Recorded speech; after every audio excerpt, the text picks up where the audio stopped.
HIMS stock is still in a strong bullish trend, up as you can see, 29% roughly. The company has struck a deal with Novo Nordisk. It says down here, let's see, what does it say?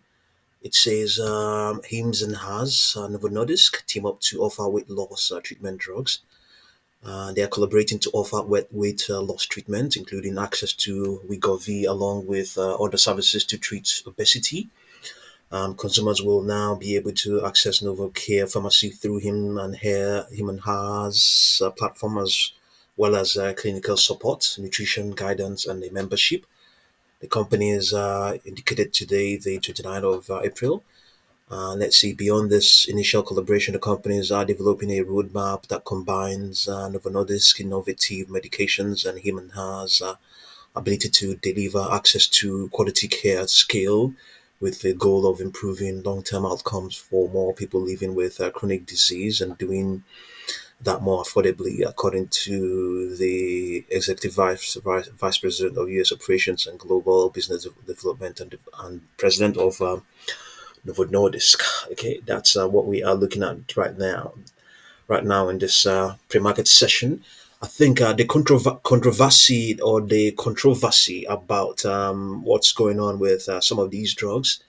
I think there's an FDA rule that is in place, and it's such that when you may already know this, when a drug is in short supply, then it's permissible for third parties or second party to produce them. Yeah, I think something like on on those sort of those sort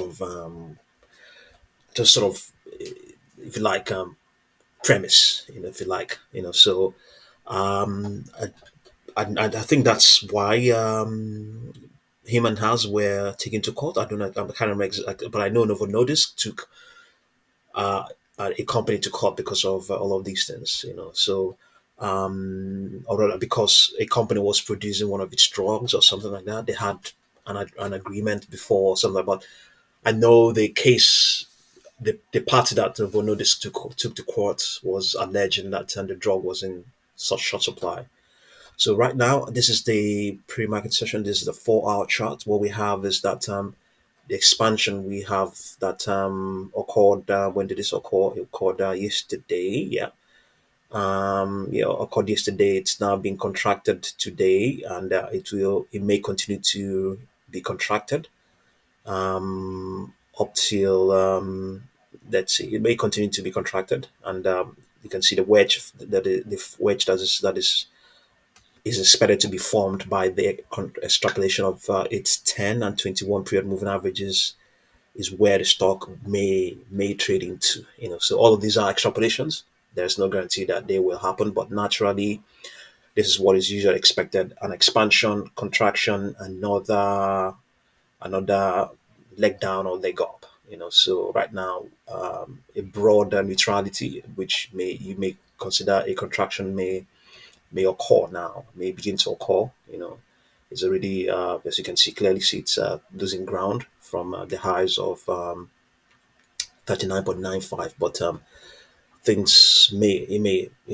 as things stand right now, there isn't, the algos are really not, they're not confident that there will be a decent probability that will sustain very high highs, or trending, further trending beyond these levels, up till let's see, up till the 8th of May. But 8th of May will be sometime next week. So beyond that, things might change.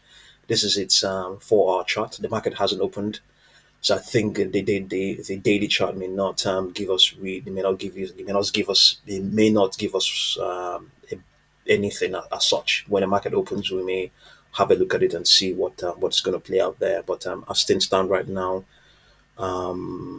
contraction. Naturally, this is what you should expect. So, but outside that, I think there's every indication. Okay, there were indications that this was going to happen. We have this. We had a couple of, if you like, I know they're quite spaced out. 17th, we have this bottom on the 17th of April, and then we had another one on the 22nd.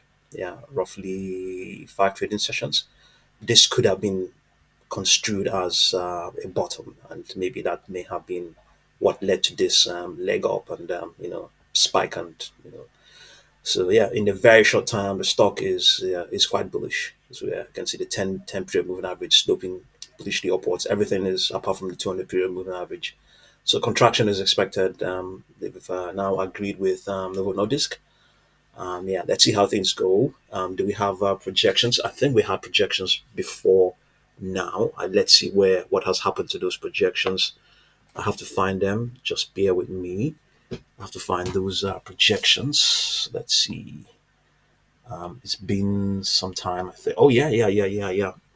They're really ambitious. Okay, yeah. I'm not that far off from where it's. We had that 45.17.